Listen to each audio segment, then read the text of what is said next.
Détermination, discipline, travail, comme dirait Alpha. Vous connaissez le dicton. Transformation physique d'Arda Güler. Extraordinaire, incroyable. Ça y est, les petits ont grandi, ils veulent devenir des bandits. Vous voyez, j'ai déjà la vision. Déjà que techniquement, on est unanime. Il est top, il est extraordinaire.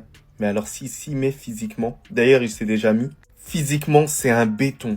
Il sera incroyable cette saison. Je pense que ça va être l'une des saisons prime d'Arda Güler.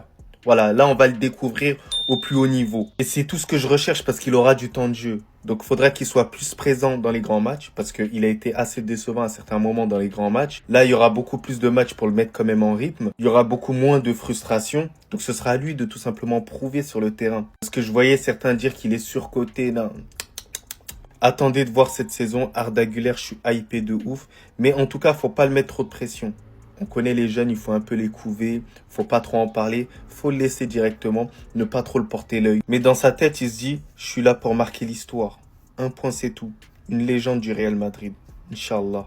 Ambiance, ça toi? Mais wesh, cette transformation de fou chez Arda Güler. Pour ceux qui sont pas au courant, Arda Güler a tout changé durant cet été. On sait comment il est arrivé au Real Madrid. D'ailleurs, beaucoup lui reprochaient cet aspect d'être aussi fin que ça. Dans le football moderne, si t'as pas le physique, t'as du mal à suivre. Maintenant, faut savoir qu'entre temps, il a pris entre 8 à 10 kilos de muscles. Il vit directement avec un entraîneur physique, un cuistot et un physiothérapeute directement pour lui, avec lui. Et voilà le truc. Ce n'est plus du tout le même. Il y a que ceux qui l'ont vraiment vu à ses débuts quand il est arrivé pour la première fois, c'est-à-dire dans cet aspect et dans cet aspect, qui arrivent à voir désormais l'énorme différence, la masse qu'il a récupérée entre temps. Hormis le fait que c'est ce qu'il lui fallait depuis un moment, et ça se voit aussi d'ailleurs très clairement lors des entraînements sur ces derniers jours. Regardez.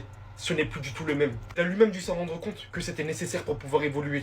Et il a fait ce qu'il fallait et il va continuer à apprendre, c'est que le début. Et il le sait surtout que c'est pour son bien. Il sait que cette saison, d'après Gia Orias, que ça serait important pour lui. Son entourage fait que de répéter qu'Arda Güler n'a jamais, mais alors jamais regretté d'avoir signé au Real Madrid. Il peut devenir la clé de cette équipe. Il peut devenir la pièce matrice de cette équipe. On l'a vu en Coupe du Monde des clubs et ça passera forcément par lui. Désormais, il faut faire ce qu'il faut. Il a fait ce qu'il fallait physiquement, sur le terrain, lors des grandes confrontations qui vont arriver, parce que c'est ce qu'on lui reproche aussi d'un côté, lors des grands matchs, il va falloir prouver aussi par-dessus. Et ça fait vraiment plaisir, parce que j'ai l'impression que beaucoup de nos joueurs sont en belle forme musculaire, beaucoup sont revenus tellement fit.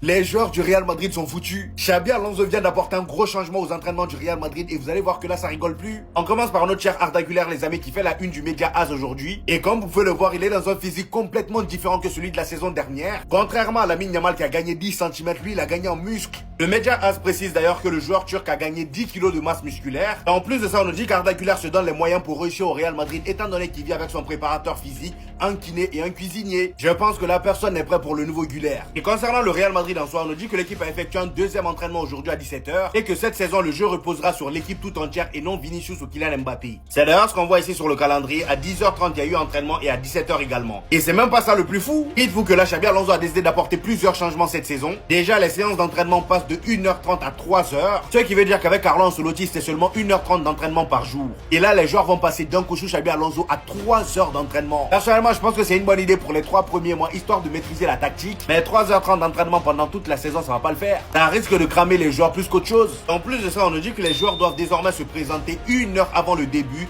contre seulement 30 minutes l'an passé. Donc ils doivent être présents à l'entraînement 1 heure avant. C'est pourquoi je vous ai dit au début que ça rigole plus. Et n'oubliez pas que l'équipe actuelle du Real est la plus jeune équipe depuis 1998 les amis. Avec un âge moyen de 25 ans, c'est énorme.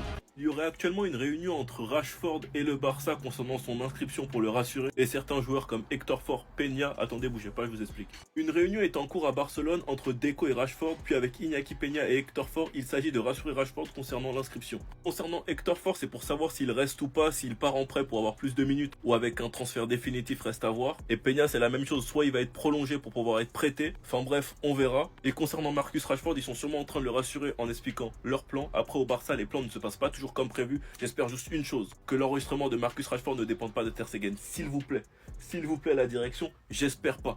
Parce que 2 saisons d'affilée où les inscriptions des joueurs dépendent d'un blessé, c'est grave. L'année dernière c'était Christensen, cette année c'est Ter Stegen, c'est très grave. Ça veut dire qu'il y a énormément de mensonges encore une fois. D'ailleurs dimanche, sauf si les capitaines sont changés, normalement Ter Stegen est censé faire un discours. Je me demande comment il va se faire accueillir au Grand-Père. En tout cas avec tous les départs qu'il y a eu, si on ne peut pas enregistrer tous nos joueurs, c'est qu'on se fout de notre gueule. Et s'il y a bien une chose que je n'ai pas envie de faire sur cette application, c'est de donner raison à Nico Williams. Parce que cela voudra dire beaucoup, que Nico Williams a bien fait d'aller à Bilbao, car tout simplement on ne pouvait pas l'enregistrer. Et je n'ai pas envie de venir sur cette application pour dire que Nico Williams avait raison. Donc s'il te plaît, Laporta. Sinon vous les gars, vous en pensez quoi? Raneus sur la on s'ennuie. Non, Ter Stegen, est-ce que tu serais capable d'aller jusque-là? Sauf changement de capitaine, Ter Stegen devrait prononcer le discours annuel d'avant-match du capitaine devant les supporters ce dimanche avant le trophée Johan Gamper.